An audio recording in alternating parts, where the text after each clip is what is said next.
only to announce it in the midst of a campaign after saying no 22 times.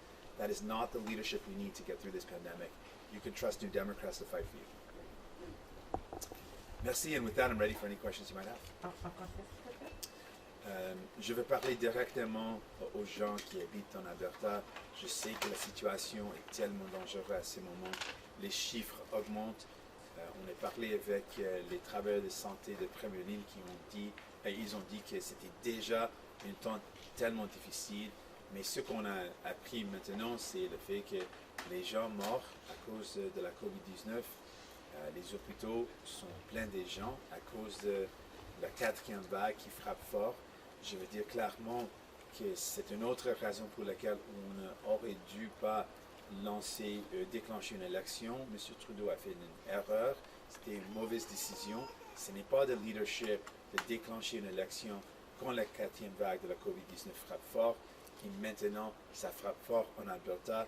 On aurait pu faire des choses différemment pour protéger les populations, pour livrer l'aide. Un exemple, c'est qu'on a demandé l'expansion d'un programme de congé des maladies payées 22 fois.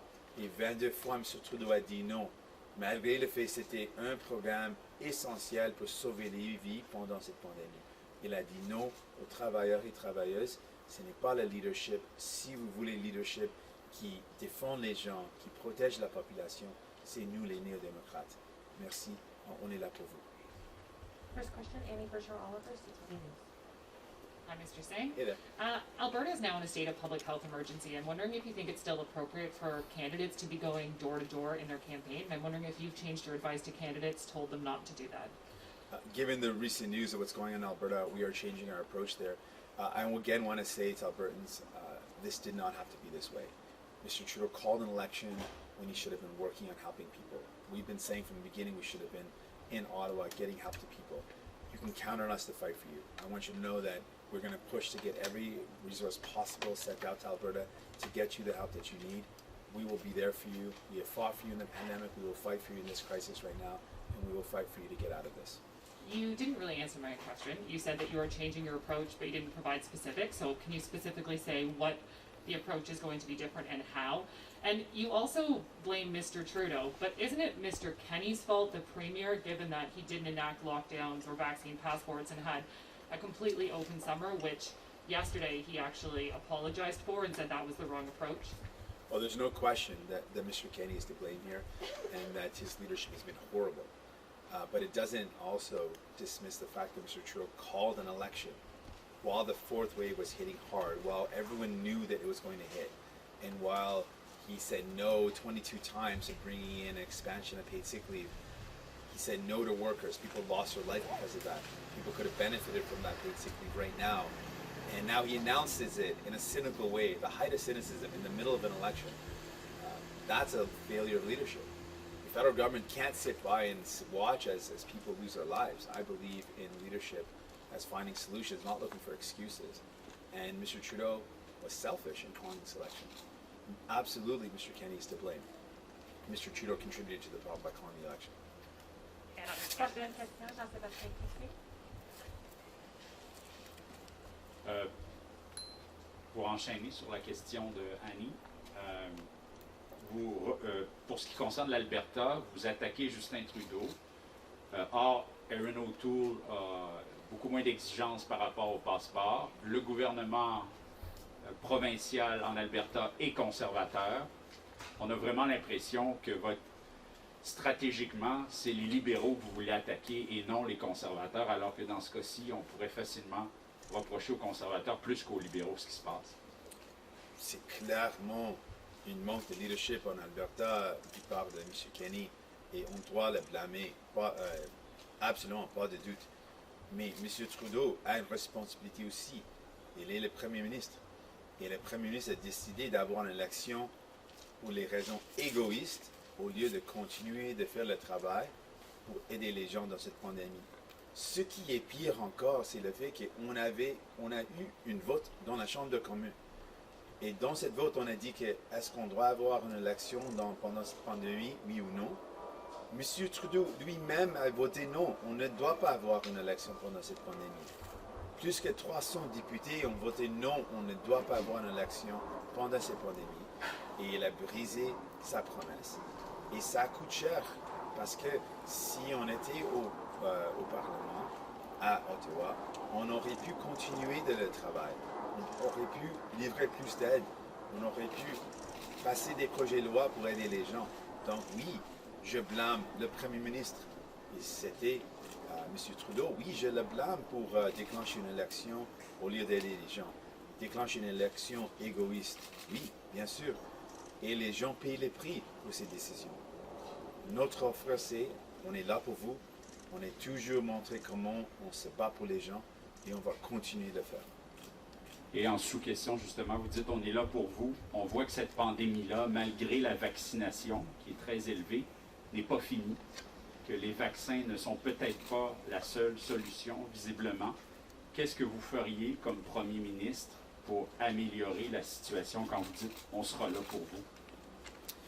Quelques mesures, on a déjà dit qu'on pense qu'un outil, par rapport aux experts, essentiel pour faire face à cette pandémie, c'est le fait que quand les gens tombent malades, ils doivent avoir les moyens de rester chez eux.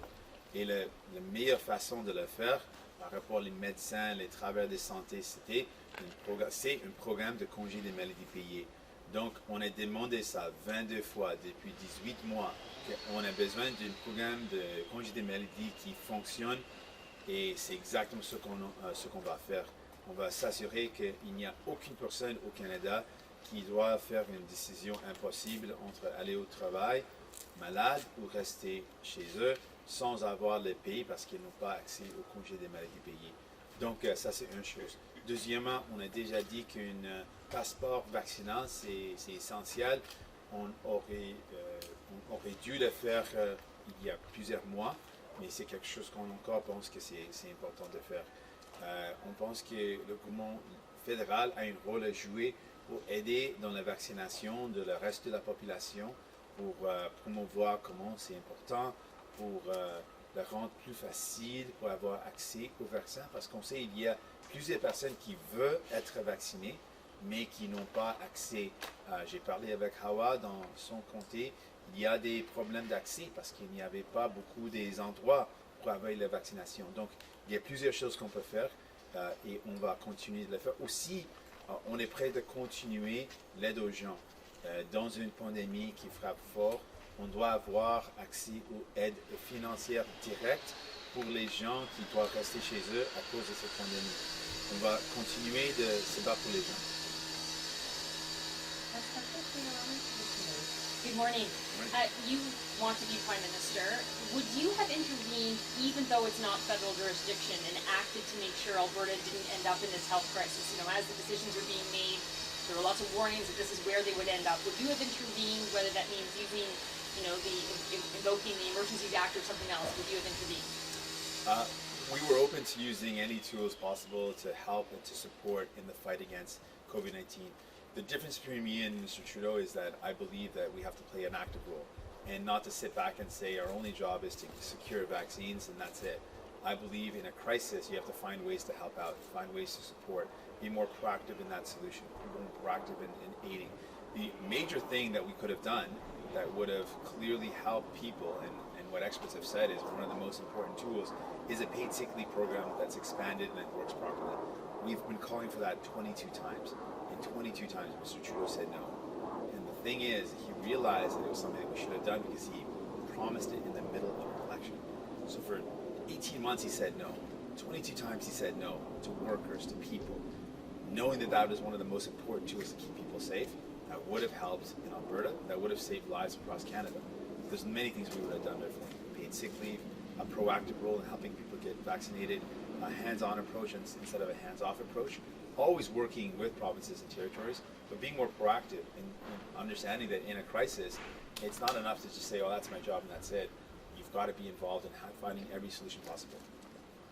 I'll just point out, you didn't answer the question about the Emergencies Act, so I still put that out there as a question for you. But Kenny's admission yesterday, you know, that he made a mistake, yet we have Aaron O'Toole, who at one point praised Kenny's approach and has not been as fully supportive of vaccine passports or mandatory vaccinations, certainly.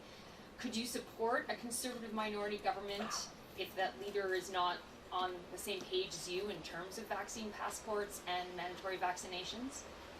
Well, I put my position out there really clear. I believe absolutely that we need to get vaccinated. I believe in vaccine passports. We've seen how they work. But when we talk about leadership, you know, the Conservatives have absolutely failed. There's no question about it. Mr. Kenney is a failure in leadership. And the people of Alberta are suffering sadly because of that failure. There's no question about it. But Mr. Trudeau is a failure as well. Let's not forget, he called an election. He decided, knowing full well, with all the evidence we had, there wasn't a potential fourth wave. There was a for sure fourth wave going to happen. And he decided to call an election instead of continuing to help people out. That is a colossal failure of leadership. He knew, because we all knew, experts had made it really clear, that paid sick leave is one of the most important tools to keep people safe and to save lives. He would mock every time we asked the question, expand that program. Despite the fact that we had already put in place a federal program that we fought for and we said it's not working, he would mock those questions. 22 times we asked the question and he mocked it. And now, in the midst of a campaign, he announced that he would do it now. That's cynical leadership. That's leadership that hurts people, and people pay the price for that leadership. Morning, Mr. Singh. Sorry if you've answered this question before, but you're talking about your affordable housing program today, and it would be paid for, in part at least, by 60 billion over 5 years in the wealth tax. The Parliamentary Budget Officer, when they calculated that number, said there would be a behavioural response and discounted the wealth estimates of many of the wealthiest families by 35%. Why should Canadians have any confidence in numbers that look vague at best? We are proposing things that haven't been done in a long time, but that doesn't mean we shouldn't try. In this pandemic, we've seen who struggled and who hasn't. We've seen that families have had a tough time, that people lost their jobs. We've seen that small businesses have struggled. But you know who didn't struggle? The billionaires, the Amazons of this world. The wealthiest Canadians, the 44 richest billionaires who increased their wealth by 78 billion. They didn't struggle. And for a long time, they haven't been paying their fair share. So we're proposing some real concrete measures that would end the loopholes, end the offshore tax havens, and the fact that Canadian companies that make profits in Canada hide that profit in an offshore bank in another country and don't pay their fair share. We are proposing making sure that they actually start contributing their fair share, and we know it's possible. It's not been done before recently, but there wasn't a long time ago that the wealthiest did pay their fair share. And recently, even Mr. Biden, President Biden, has put forward a plan which looks like he's copied a bunch of our initiatives because it includes change on the capital gains, it includes our tax on the wealthiest, and it is a direction that the world is heading in. We know that there is something very unfair about someone being a billionaire, being able to use an offshore tax haven or not paying their fair share. We want to fix that problem. Just moving on to in repeated elections, progressives have deserted the NDP in the final days of the campaign. Are you better prepared this time around? We have a strong case to make to Canadians because we've got a lot of examples, and we want Canadians to know that while you're making this tough decision, and a lot of people are making this tough decision, they're starting to look at the fact that Mr. Trudeau has done things that aren't backed up with his actions. He kind of does things for show, and then doesn't follow through with them, and that people are paying the price for that. You know, an example: he promised to take on the climate crisis, and he has the worst record of the G7 nations. He promised to end fossil fuel subsidies, and then he increased them to higher than the Harper Conservatives level. So people see that, and they see the price that they're paying. The climate crisis continues, the forest fires continue. With housing, people are feeling the impact of Mr. Trudeau's all-for-show approach, but he's not willing to take on the big, wealthy investors or the rich developers because housing prices continue to go up. And that means families cannot afford to find a place that's in their budget. People are paying the price for his inaction. And so people are making this choice. They're thinking, well, Mr. Trudeau's all for show. We need someone who's going to fight for us, who's actually going to take on the super wealthy. And that's New Democrats. Next question, Alex Collier with Toronto. Just on this controversy around the debate question and the leaders, including yourself, as I understand it, calling on the consortium to apologize for that question. What exactly in the phrasing of that question did you find to be objectionable? As someone who's been spent a lot of my life fighting systemic discrimination and systemic racism, the suggestion that it's a problem in only one province actually hurts the fight, because systemic racism exists everywhere in Canada. Indigenous communities are living the realities of systemic discrimination, of systemic racism, and they are feeling that everywhere in Canada. Lack of clean drinking water would never happen in a major city. It's systemic racism that allows a system to continue that denies clean drinking water to Indigenous people. That is a system that exists everywhere in Canada, and it is hurtful to the fight to suggest that it is only in one province. Carding, which was a horrible practice that meant that people were being stopped just because of the color of their skin, happened in the most egregious form here in Toronto. So it's important to acknowledge that it's not in one province or one territory, it's everywhere. And it is better for the fight against systemic racism that people understand that it's not localized to one city, one community, one province. It's a problem that happens everywhere, and people suffer everywhere. But the question was about specific laws that passed in Quebec, Bill 21, framing it as a discriminatory law. Do you believe that's a discriminatory law? And is it controversial to call it a discriminatory law? Oh, there's no question that this law divides people and is discriminatory. The approach to Quebec, though, can't be that that's the only place where there's discrimination, where there's systemic discrimination, where there's systemic racism. We feel that and live that everywhere in this country. And it's important to acknowledge that it's a problem everywhere, and it's important to acknowledge that we've got to take it on everywhere. Next question. Good morning, Mr. Singh. I'd like to hear this from you. Do you think Canada can meet its emissions targets with the Trans Mountain Pipeline expansion operating? I think that Canada has to take a hard look at where we are investing our money and change our approach. And that means looking at investing in renewable energy. That means ending fossil fuel subsidies. That means not voting Mr. Trudeau, who's had the worst track record in the history, or in the G7 nations. And that means supporting New Democrats who believe that we can fight the climate crisis and create good jobs. That means changing where we spend our resources. That means a whole of government approach instead of just a market-based approach, which is what the Liberals are suggesting. We need to have a price on pollution that doesn't exempt the biggest polluters, as Mr. Trudeau has done. And it means that we need to invest in that renewable economy that we know is possible. Okay, the question was whether Canada would meet its emissions targets with the TMX operating. I don't understand why you're having such a hard time answering that question. We are 3 days away from Election Day, Mr. Singh. Why can't you take a clearer position on what you will do with TMX? Progressive voters are looking not for you to assess it, but to kill it. Why won't you do that? Progressive voters are looking at who's going to fight the climate crisis. And they're looking at the choices they have. They're looking at Mr. Trudeau, who's done a lot of things for show, who's promised to end the fossil fuel subsidies and instead has increased them by $900 million. They're looking at Mr. Trudeau, who's promised to reduce emissions and set targets that he's missed every single year. They're looking at Mr. Trudeau and other options, and looking at the fact that he promised we put a price on pollution that exempted the biggest polluters. We're saying on each one of those, we would end fossil fuel subsidies, we would take on the big polluters, we would reduce our emissions. We have laid out a clear path, and Canadians are going to make a choice between Mr. Trudeau, who's all for show but not willing to take on the biggest polluters, and the Democrats, we're going to fight for you, we're going to fight this climate crisis, like we really want to win. But why can't you commit to killing the TMX expansion? Next question. Menaka Raman-Mills from the Globe. Hello, Mr. Singh.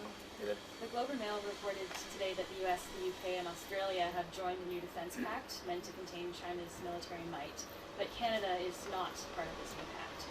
If you were to form government, as you say, would you ask to join this new defense pact to contain Chinese expansionism? And what do you see as the pitfalls of us not joining? I read the headline today, and I was thinking about the fact that Canada was absent in this. And this is a really important decision being made. And another reason why we should have been in this election. While these important decisions are being made, Mr. Trudeau decided to call an election instead. Instead of being involved in the negotiations and the decisions around this, Mr. Trudeau is absent. Another reason why we should not have been in this election, we should have been working on this. We know that Mr. Spavor, Mr. Kovrig are still detained in China, still denied human rights. These are Canadians that we want to return to home, return to Canada. And we've been saying we need to be involved in working with our allies to apply more pressure on China to make sure that they return these Canadians. This pact seems like a potential avenue to apply more pressure. But Canada was absent. Another reason why this election should not have been called. And back to Alberta, which we've talked a bit about this morning. They've just announced new restrictions and vaccine passports to deal with the surge of COVID-19. Trudeau has been pushing for mandatory vaccines from very early on. Do you think that the situation in Alberta now will lead to more support for him at the end of this campaign because of that? Well, I want folks to know, while I clearly condemn the leadership of Mr. Kenney, I also condemn the leadership of Mr. Trudeau. Both Conservatives and Liberals have failed in this case. Mr. Kenney clearly did not show leadership and did not make the right decisions, and people are paying the price of that. Mr. Trudeau called an election in the midst of a fourth wave, an election that did not need to happen. We had 2 more years on our mandate, and he had also voted in Parliament, saying that we should not have a pandemic election. We put that vote, that was a vote that was put to all of us, over 300, I think it's 327 MPs voted to say no, we should not have an election in this pandemic. He was one of them. And he broke that commitment. He knew that it was not a good idea to have an election in the pandemic. He knew about the fourth wave, and despite that, called it. And right now, we could be in Ottawa, passing legislation to help out Albertans, making decisions to help out Alberta, to help the people that are struggling right now, the people that are afraid right now. We could be there helping them, but instead, we're in the midst of an election that Mr. Trudeau called for no reason. A selfish election that he still has yet to explain why we're in it. And so I blame Mr. Trudeau's leadership as well.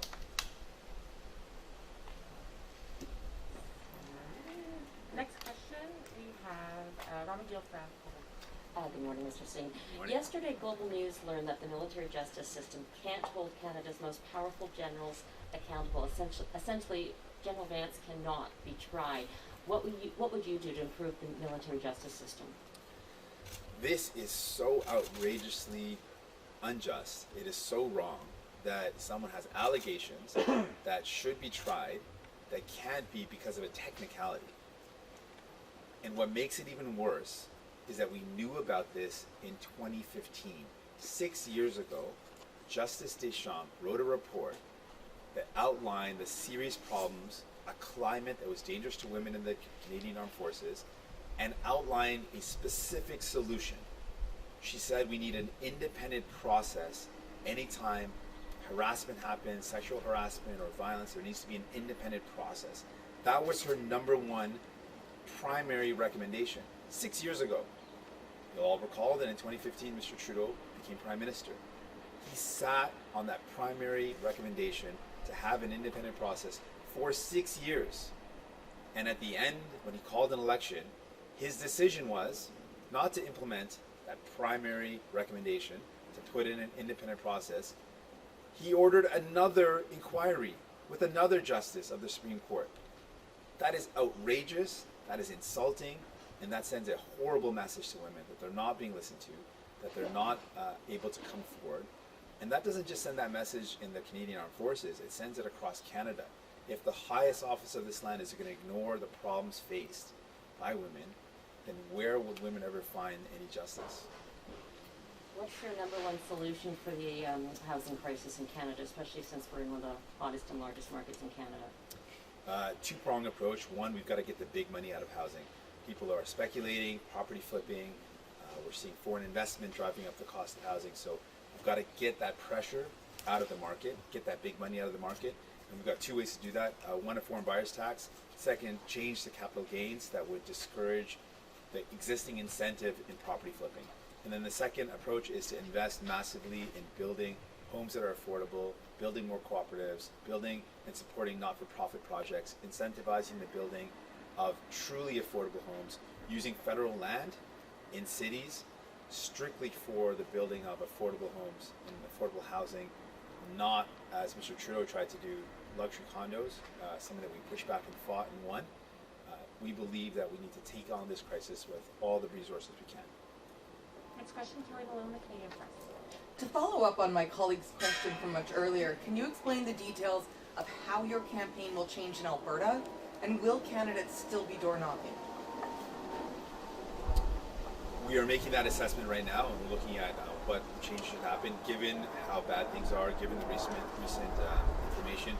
Our team is making that assessment, but things are really bad right now, and we shouldn't have been in this position in the first place. Mr. Trudeau should have never called this election.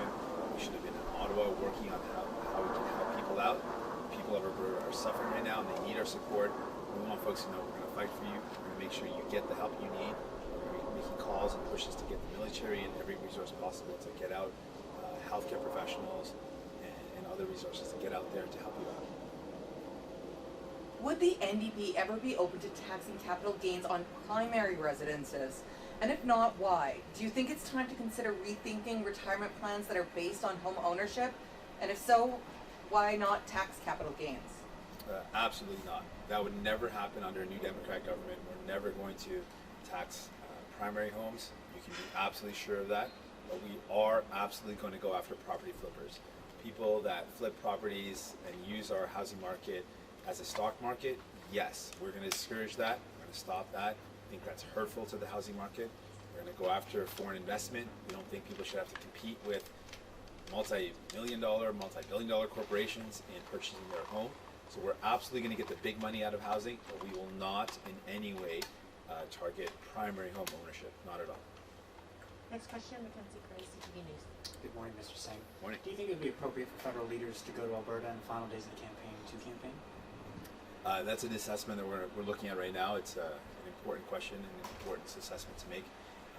Throughout this pandemic, we've been saying that this is one of the problems we're up against. A decision to call an election in the midst of a pandemic has serious implications on people's health, but specifically it also has implications on democracy, ability to get out and communicate our message and talk to people and give people a real choice. These are decisions that Mr. Trudeau knew about, and Mr. Trudeau still called an election. It was a wrong decision, and we're going to make an assessment about what is the best thing to do and what's the safest thing to do. Just want to go back to the question that my colleague from the Golden Mail asked. I don't think you really answered it. If you were Prime Minister, and you tell us every day you're running to be Prime Minister, do you think that Canada, or would you try to get Canada part of the deal that the US, the UK, signed today, and with Australia as well, to try and curb China's influence? Well, the principle of making sure that China follows through on human rights and the critique around their treatment of the Uyghur and of people that are raising democratic rights in Hong Kong, those things are things we've criticized, we've denounced, and we've said for a long time we need to work with our allies to apply more pressure on China to secure the release of Mr. Kovrig and Mr. Spavor, as well as to follow through on human rights. This specific accord, we were not involved in negotiation, we weren't involved in the details, and so it's hard to make an assessment without knowing the details of the accord and how those negotiations were reached. But the principles of working with our allies to be able to put pressure on China is something I absolutely support.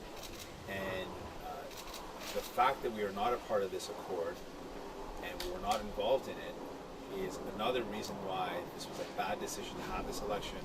Canada should have been involved in those discussions. It should have been involved in making that decision.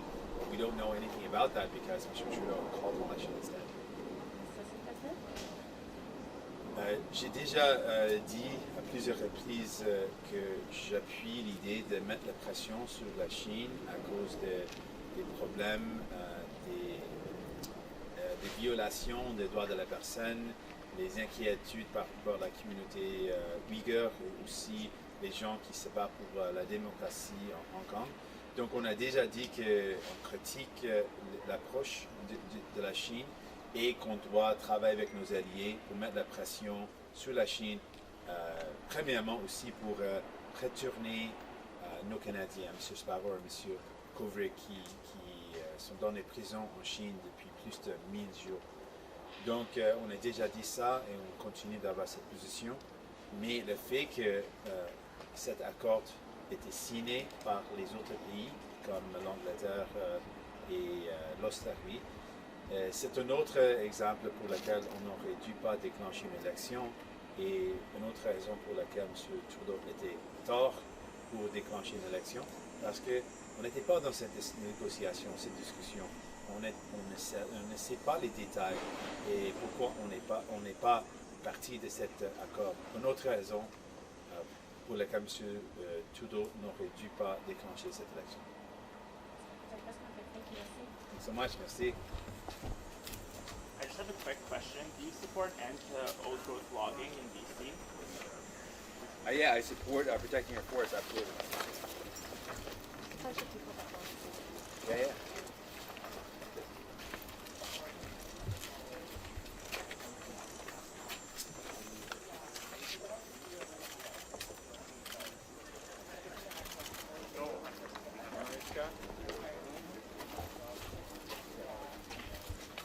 Yeah. But do you Don Horgan is not doing anything to stop this. Yeah, what we're proposing is one, I support Indigenous rights. It's not a question.